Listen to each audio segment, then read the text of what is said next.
Hello, I'm Ryan Cook, and this is Civic Tech Chat, a show that looks at the way technology, politics, and policy impacts the world around us, the tools we use, the way services are delivered, and how we talk about and set policy all shape our society. We'll gather around and have a chat about these things together and more. Either that, or maybe I'll rant about a topic for a while. Before we get started, I do want to let you all know that we've started a Discord for the podcast. There will be a link with an invite down in the episode description. Do feel free to go check that out. It's a small community right now, but hoping to grow it. It's a great way to reach out to me and let me know things that you might want us to cover, or to just hang out and talk about civic tech. Anyway, let's go ahead and start the show. Thank you both for joining us here on Civic Tech Chat. Could you introduce yourselves and tell us a bit about what you do? Hi, my name is Rohan Bobe. I'm the CEO and co-founder of Nava. I've been with the company since the very beginning, about 8 years now, and do all kinds of things. Happy to talk about them and be with you today. Yeah, hey, this is Sha Huang. I'm the COO here at Nava and also one of the co-founders. Crossing that 8-year line, and have worn a variety of hats through the years. But yeah, excited for this conversation today. For each of you, what would you say is your personal why? You know, that thing that drives you to get out of bed each morning and do what you do. That's a great question. For me, the thing that I come back to over the longer arc of Nava's work is I deeply believe that our public institutions need to be built for the digital age. And this is not only important, it is urgent. Technology is how policy value gets delivered to people, and our government needs to be capable of shipping value, shipping results, and outcomes effectively, fairly, transparently, quickly. And this needs to be true in the digital age. Many of these institutions were stood up as the country was industrializing after World War II. We are now in a different era. And I think this work, the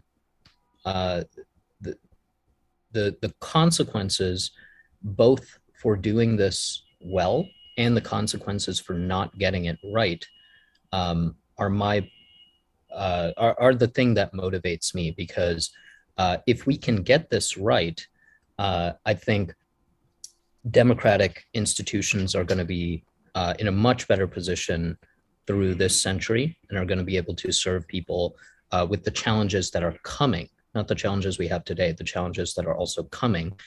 And if we don't get it right, a lot of the issues we see where trust in public institutions is low will just continue to erode and be exacerbated, which is not a cost that we can pay as society. So that is the thing that really drives me in my work at Nava.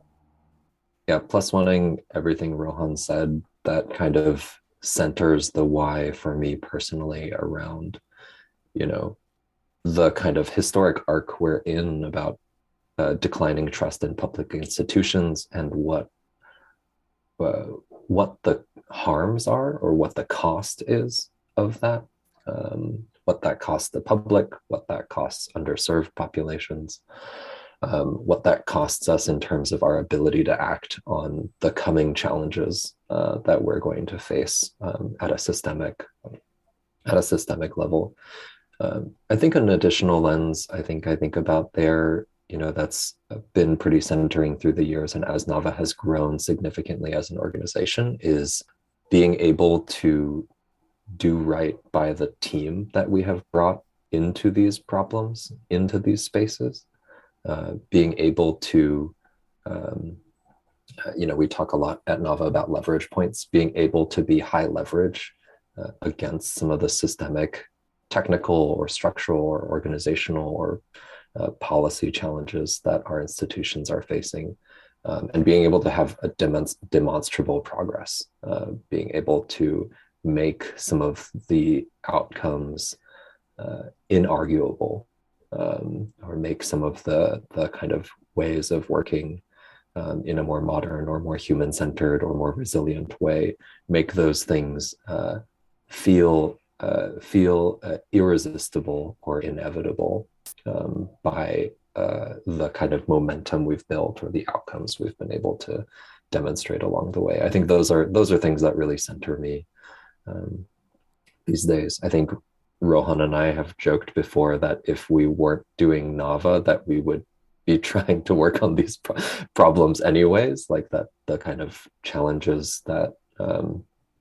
our country is facing during this moment in history, that the skills that we have or the experiences that we have, these are some of the highest leverage things that we could be doing with our time in this particular moment. Your mention of wanting to work in problem spaces that face this country is perhaps a great segue to get us into some of our main topic conversation. As folks might be aware, you were both involved in the effort to respond to the rollout problems that happened with healthcare.gov. That was a fairly loud moment for folks, especially those aware of the healthcare space. I'll throw a piece in the Atlantic in the episode description that is a good read if folks want to get kind of greater context on some of the story y'all were involved in. But why did each of you want to jump into that effort? For me, I'll say up front that although today we're kind of at a point where we can talk about Nava's history and Nava's aspirations, none of that, at least for me, existed when we came to healthcare.gov to sort of pitch in. It was a very simple decision point for me, which is, the president's signature legislative achievement had been passed in 2010, the ACA. They had spent 3 years implementing it, and it was failing. And it was failing very publicly.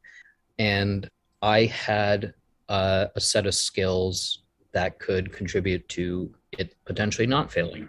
There was no, at that time, sense of, nobody was thinking about starting a company. Nobody was thinking about, the future, how this might be connected to larger structural problems, the patterns of failures for this type of work. At least I was not thinking about that at all. It was simply, the ask was, can you come help for 2 to 3 weeks? And the answer was yes, because this was important and I thought I could help move it forward. That was an interesting experience for me because it introduced me to a sense of purpose that could be learned as opposed to just, something you're born with or inherited from somewhere else. It's like as we familiarized ourselves with the type of challenges and problems in the space, we developed that passion. We developed greater understanding of, what is the root cause here? What is the why and the sources of some of the problems that lead to something like healthcare.gov. But in terms of original motivation, it was pretty practical. We saw a big problem. The president and the country needed that help. So you respond. Yeah, I think when I got the call, it was certainly not something planned or expected. But it was, a challenge that was very visible. I think all of us who got involved had been seeing it in the news or hearing about it before getting the individual calls that brought us together. I remember at the time when I got my call, I ended up texting with one of my old bosses, Mike Mugursky, who was at that time the CTO of Code for America. And, I was, I think, wondering out loud, is this basically like, is this a suicide mission? Is this are we actually going to solve some problems? Or is it, for show? can I actually do this work? You know, what's kind of needed for this task? And I think Mike, my memory of this is like Mike just let me ramble on around all the reasons or concerns not to. And I think his only response was, well, could you make it worse? And I think that was enough of a kernel of belief that, that I personally could contribute something to this effort that got me involved. And I think, like Rohan mentioned, I think, it was not, part of my personal career, 5-year plan to be working with and for government services or government programs. But after the experience of healthcare.gov, it was impossible to imagine otherwise.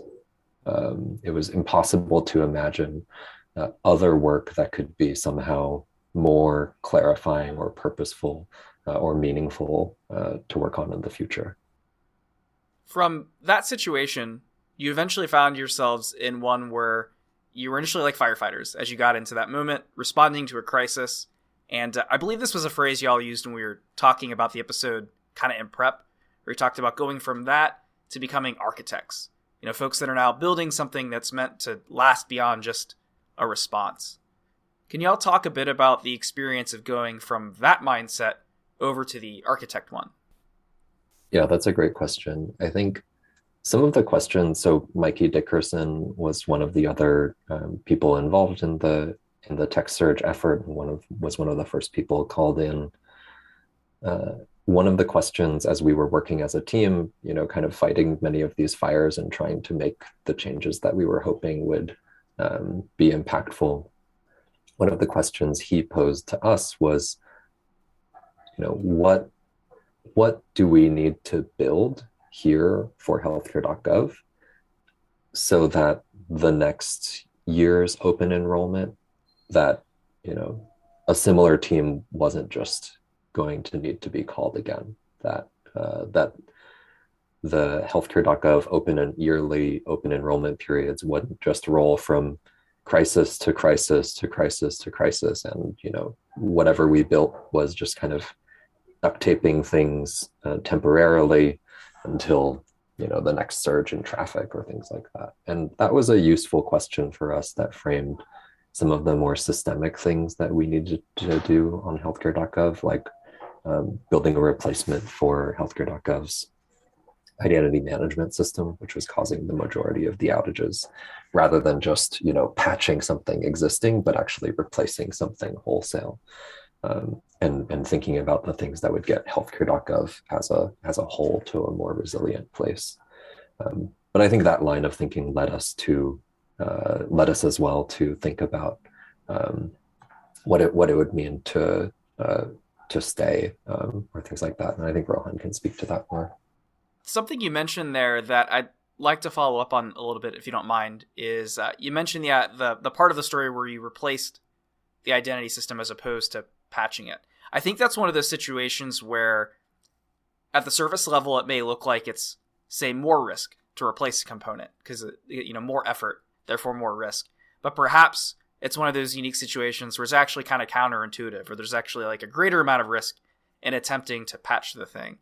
Can you talk a bit about, how did you communicate about that choice? And because often it can be kind of tough to, say, convince a stakeholder, go ahead and go with like the replacement strategy and see that it is actually like the less riskier option. Yeah, our approach at that time was to let the results speak, meaning it was there was already a lot of attention and energy and time and money going into trying to understand where the problems were in the existing system, dealing with them. So that problem was already being worked with a lot of attention and resources, et cetera. Our approach was to say, we think there's a better way, and we're just going to go ahead and ship what we think is a better alternative. And let's put these things side by side. So over the course of, um, about approximately 6 months, depends how you measure it, but about 6 months with about 4 to 5 people, we built a replacement system that used the same APIs so that other systems that integrated with the identity management system wouldn't really have to change. They just have to point at different endpoints. Um, and we wanted to be able to put things side by side, such as load testing results. So if you load test the existing system, you load test a new system, uh, what are the performance metrics? What's the error rate? Um, uh, how does the system scale to handle different load profiles and volume of load? Um, that was our approach, was to just be able to put things side by side and to allow decision makers to decide what was better. And we had an opinion, we advocated for our opinion, but what was also the case was we weren't going to advocate for our solution if it wasn't actually better. We were confident that our solution was better. The results bore that out. But let's say there was a world in which we didn't develop something better, we wouldn't have tried to push it. But given that we ended up being correct and the results bore that out, we were able to take that to decision makers and say, look, here's how we should do it. Here's the plan for actually, cutting over what that would look like. Ultimately, they decided to go with the new system because we could prove using data and testing and demos that it was less risky than the existing system. And we were able to cut over in the course of a night, migrate all the production data without the loss of a single record, et cetera. So that was our approach. Keeping in the theme of making choices, toward the end of this process, I gather you've formed a company, one we've talked about a few times here. I'd be curious to hear a bit about the why for that. Why take that step? Were there other options that y'all were considering at the time? Backing up to the context at that time. So at the time when we as folks that started Nava, we were about 18 months into our journey of shipping products on healthcare.gov that made the experience better, that made the site more reliable. And at that time, the community we were in was pretty small, the digital services community. USCS maybe had about, I think, around 5 folks or so. 18F had about 10 folks or so. We were around 6 folks. So it was a pretty small, set of people at that time. And what we saw was we saw momentum within the government on their being advocating for a better way to structure, manage, run technology projects. Folks like Mikey Dickerson, the founding team at USDS, the folks at 18F, they got it, and they were kind of running with what needed to change on the government side. What we saw as a unique contribution that we could make is, first of all, we as a team have a track record. We have 18 months of experience shipping high quality products in a government context, where we had to advocate, half of our work was advocating for our way of working, which is uncomfortable if you've never worked that way before, right? Not being able to say, here's what we're going to ship 6 months from now. What we if we had conversations as a team to sit down and say, hey, what's the future here? We all clearly had a passion. We all sort of were bit by that purpose bug, and became kind of hooked on, just the idea that our skills could be applied to work that was far more meaningful than building, ad products in Silicon Valley, frankly.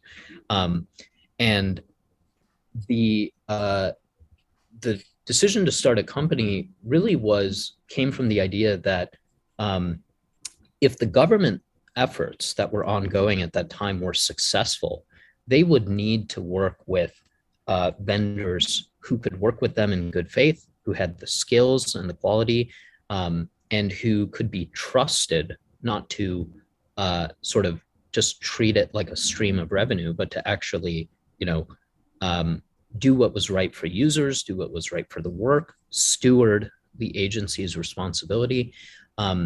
We saw that being a sort of critical function that had to exist, but that didn't exist. When we looked around, nobody else was playing that role.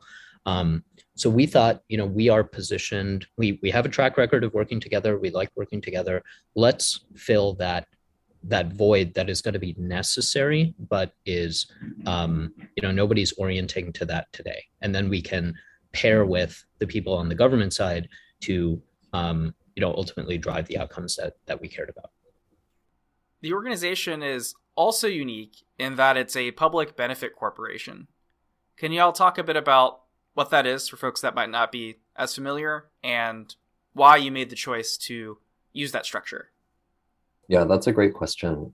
We're a public benefit corporation, and we made that choice as we were talking about founding Nava, because the public benefit corporation designation was relatively new at that time in 2014, 2015.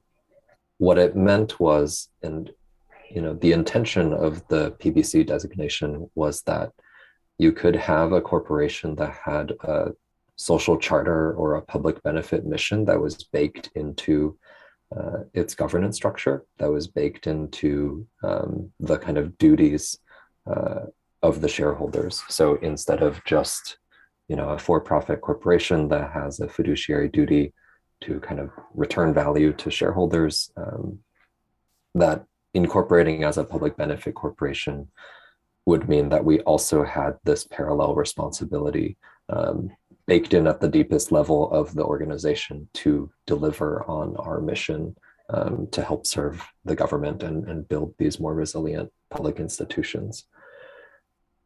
It was a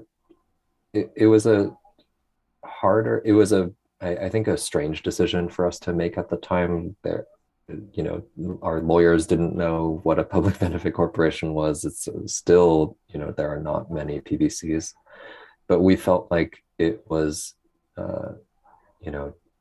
the government providing a designation that aligned with our values. And if we were building an organization to work with government agencies and be active stewards of their missions and their desired outcomes, it would feel somehow contradictory to then ignore this corporate designation that was created to be in line with some of the same values that we shared. So we felt like that was a way to make, our mission or our values baked into something deeper than just, a Google Doc, but actually bake that into the structure of the corporation. To follow up on that last statement about having the values be more than just a Google Doc, I think I recall from our kind of prep conversation that one of y'all used the phrase like we wanted our values to have teeth, which I think kind of uniquely applies to this sort of structure. How does a public benefit corporation do that with a set of values in an organization like yours? Yeah, that's a great question. Yeah, we did want our values to have teeth, and the public benefit corporation designation, I think, allowed us to do so. To the other point, I think Rohan mentioned around the kind of vendor ecosystem, we did see some of the dark incentives or negative incentives of the ecosystem pulling you towards, prioritizing, maximizing revenue or bidding on anything at all costs, under delivering for the government, or kind of not holding to some promises or commitments, or not aligning with the vision or mission of the agencies you were serving. So we saw that as a real risk. And I think in terms of having teeth, what being a PBC means is that, even if, and I use this as an example, Nava has no outside investors. The only shareholders of Nava are current or former employees. So even if everyone at Nava were to resign today and a fully new set of new CEO, new executive team, new anything like that, if we as past as kind of existing shareholders, but not even current staff, saw Nava straying away from its stated public benefit mission or stated kind of social charter baked into its incorporation, um, then we could litigate. We could kind of bring a suit to Nava about failing to deliver on its mission in the same ways that activist shareholders in public companies, litigate corporations for failing to maximize, revenue to their shareholders. And we felt like that, that allowed us to make some of these commitments, not just in good faith, but with some backup. That even if if everything at Nava changed hands, there were still some mechanisms for accountability for this organization long term. I'll add to that a little bit that in addition to the accountability piece, like Shah talked about, it's also the case that because these, we have this dual commitment at the deepest level to the mission and to shareholders, that the executive team is protected and able to make decisions in the public benefit that harm shareholders. That cannot be done in in a traditional company. The mandate is to maximize shareholder value, to not damage shareholder value. And shareholders can accuse, the executive team, the board, of making decisions that have harmed their interest, and it is in they're fiduciaries. They have to, steward the shareholders' interests. We have a dual mandate, and there are situations in which, when there is a hard, zero-sum trade-off between those two, we are legally allowed to pursue the mission at the expense of shareholder value. Now, obviously, it's like we're not seeking out those situations, but when push comes to shove, there's some teeth there, legally speaking. Listeners might recall that in June of last year, we had the privilege of getting to chat with someone named Mark Funkhauser to talk a bit about the impact the pandemic has had on local government. And as it turned out, there's been a fair share of problems to solve and crises to respond to at those levels. I'll toss an episode link in the description for folks that want to dive into that context and come back.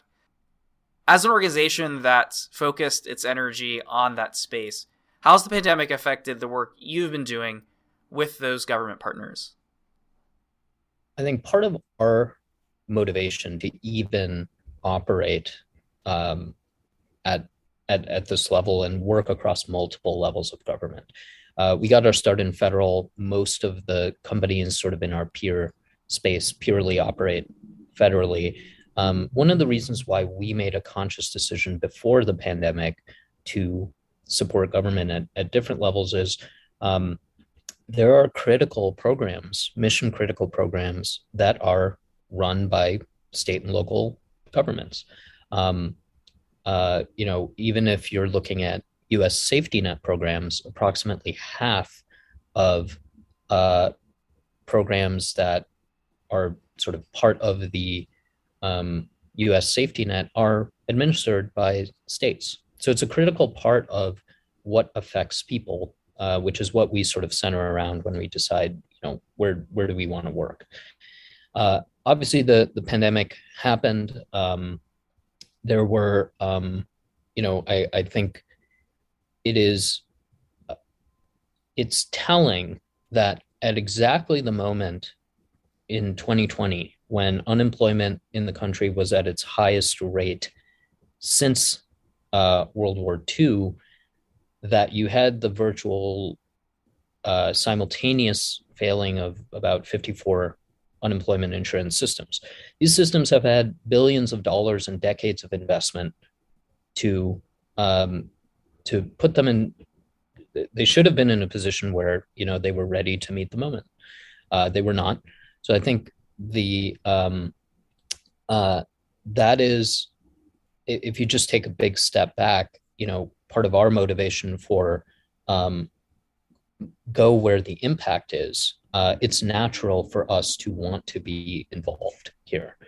In terms of patterns we're seeing, it's been an interesting learning experience for us to sort of compare and contrast our work at the federal level and our work at the state level. Some things are shared. For example, you see common challenges, such as, how do you organize a complex technology project? That's not fundamentally different between different levels of government. But then there are interesting, differences that, we've been kind of pleasantly surprised to learn about. For example, with our work in Vermont, it's been interesting to see how much closer the civil servants feel to the communities they serve. Everybody that works for state government in Vermont is a Vermonter. It's a relatively small state. When we're talking about things like user research and understanding, the pain points, mentally, it's there's a much closer feeling for a Vermont civil servant, I think, to their user base than, for example, you run a extremely large federal program that serves everybody. That's important too, in a different way, of course. But that's been, an interesting sort of learning point for us as we think about our work at multiple levels. Yeah, Shah, do you want to chime in? I'll think a little bit about some good examples there. Yeah, I think a different thing to think about, and I think Rohan, you touched on it as well with the unemployment surge, is I think the pandemic has disrupted the entire country in so many different ways. But it's also just revealed so many cracks and seams in our safety net that were already there, that were there for decades, that I think anyone who's been on SNAP or Medicaid or TANF or WIC could have told you about were true of their experiences of the program, even prior to a pandemic. So I think what has been, I think there's that saying, never let a good crisis go to waste. I think there's a much broader and more visceral sense of understanding of the cost of failure, the cost of not making some of these systemic changes, the cost of not thinking about business process and just focusing on technology, or the cost of focusing on business process without thinking about policy. I think those things have been borne out in pretty staggering ways, and I think that point has been hammered home pretty well. I think also the point around resilience has become closer to a lot of the agencies we speak to, as not a hypothetical resilience they need to build, but a real and pragmatic one that they need to build to be able to respond to the kind of current crises and the coming challenges that our public institutions are going to face. Something that I imagine both of you are well aware of working in this space is that at that point where you're delivering a service, particularly using technology as an aid, that's very much a point where kind of like policy systems meet computer systems. And there's kind of problems that can be created by the implementation of both, and also like the relationships they have with each other. How, as you've been doing this work in these benefit systems, how have you seen your role as a partner where those things meet? Yeah, that's an excellent question. I think one of the ways in which we've grown is to understand, I think anybody who has experience in this space comes to understand that these are not technology problems. The technology itself is capable of meeting people's needs. We're not inventing anything in the course of our work. We do have to be creative and solve lots of problems, but they're not, technology R&D problems. They are oftentimes complex issues at the intersection of multiple domains. And I think to the question you asked, a lot of times we find, for example, business process to be intimately wrapped up with the way a particular technology might enable, a workflow, let's say, and or to take other examples, you mentioned policy, the intersection of technology and policy, or to take another example, the intersection of technology and talent or labor, meaning the supply of people within the agency or outside the agency who can actually make a decision or process a particular claim or sort of request that comes in. So usually, I think the first thing we do, and that we're quite good at, is that we try to widen the aperture as much as possible. So not starting from a place of like, how do we, get this type of technology, injected here. We're pretty agnostic to technology and to techniques and tools. We start with the outcomes, and we typically work backwards to say, okay, well, what's the ideal solution, not just from a technology perspective, but if we're setting this agency up for long-term success to serve its users, how would we do that? What would the ideal look like? What's stopping us from making that happen? And then we go through a process to try to, block and tackle those issues, to create buy-in, to ask for feedback from the agency. There's oftentimes many subject matter experts within the agency that know the intricacies of policy, operations, the way that things actually work, that has to be factored into our plan. So we're iterating that plan sort of long before code is getting shipped. Is the architecture of that approach has to be sound, and there has to be you can never impose a solution. You have to co-create. You have to I think USDS has a value that's build with, not for. This is exactly the right way to not only build capacity within the agency, but to also make it more likely that any solutions you develop can be operationalized well, and that can be maintained over the long term, because it's the agency that holds that responsibility over the long term. So that's typically how we approach these complex problems that can often live at the intersection of, yes, technology and policy, but also operations, talent and labor, funding, regulations, all sorts of other things that contribute to the complexity of these environments. A common thread in the conversation we've had so far is thought behind how one makes choices. So something I'd be curious to hear from y'all is, how have the collective experiences you've had so far, some of them we've talked about here in this conversation, fed into the way that y'all make decisions for and as an organization? Yeah, I think that, it's on, there's two sides of that, of how we make decisions. It's like how we make decisions in building the organization, and how do we structure it and set us up for success to deliver on our mission or make progress on it. And then on the other side, it's how do we continue to be active stewards and play the role that we feel is necessary to exist on the vendor side to help government agencies, continue to serve their publics.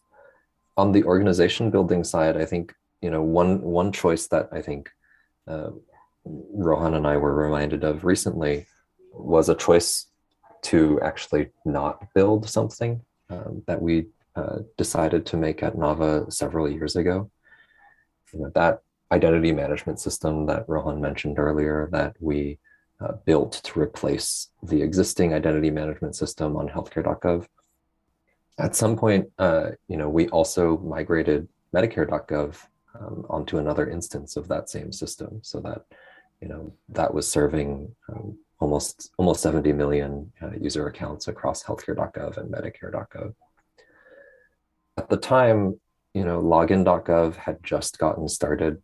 It was a small effort out of 18F, and there weren't as many kind of off-the-shelf products or products serving that space. ID.me had just started. There was a conversation we had at the time of whether or not Nava should build a product for, a SaaS product around identity management and resell it back to the government. And it was a strange kind of decision to sit with. And I think, there were many potential financial upsides of a decision like that, to Rohan's point earlier about, fiduciary responsibilities. But I think when we played that decision out, we felt like this was, I think, around 2016 or 2017, probably. When we played that decision out, we felt like if we built a SaaS product around identity management or identity proofing, sold it to government, we might be able to earn a ton in terms of profit.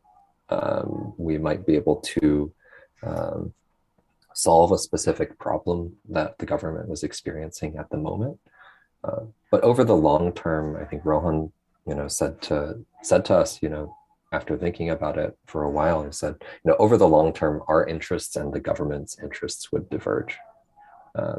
Over the long term, at some point, we would want to maximize lock-in to our product for the agencies that we had as customers. We would want to monetize the user data that we were accumulating on behalf of the government and reselling back to the government. And over the long term, our interest in building a kind of SaaS product along those lines and kind of privatizing this piece of government data would not align with the interests of the public. So we decided not to build that.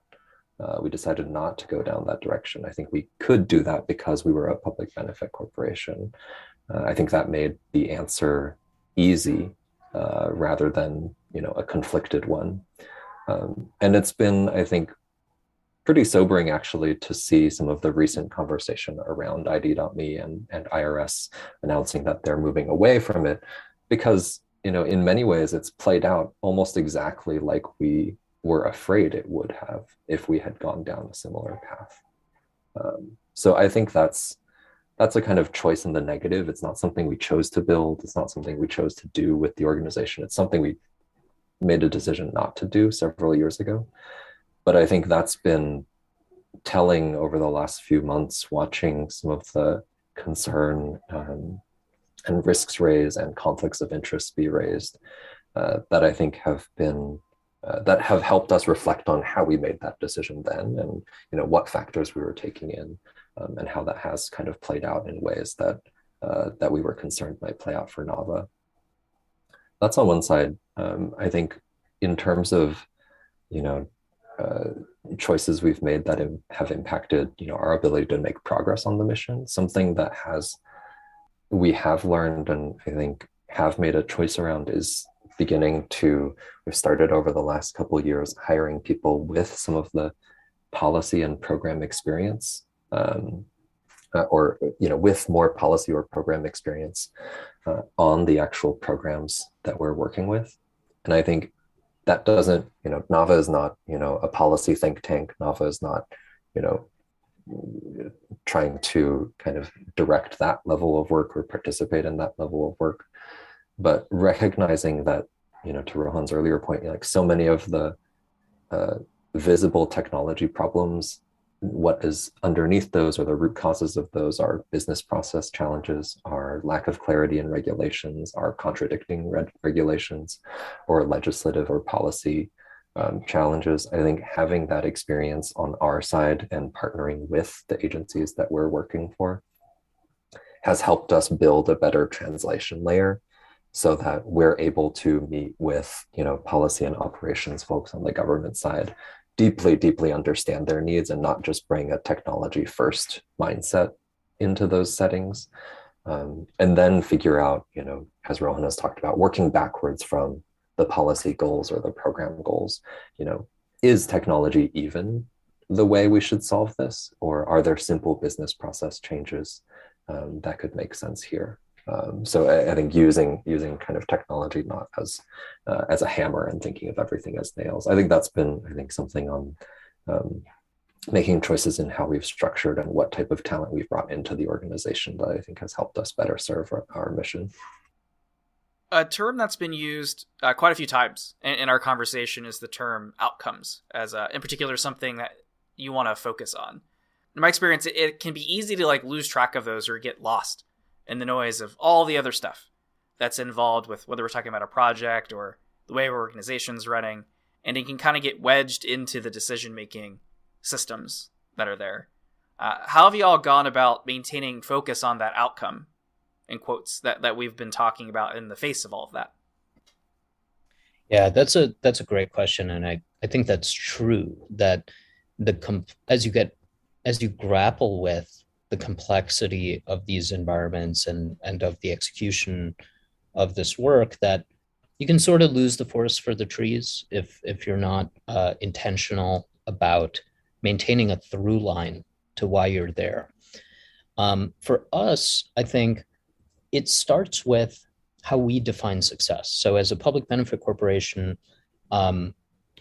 we're like any other company looking to run a healthy business. But in addition to that, part of our definition of success, and this is something that I explain to all as we onboard new folks to the company, I explain to all our folks who join, is that part of our definition of success is advancing our opinion of structural change.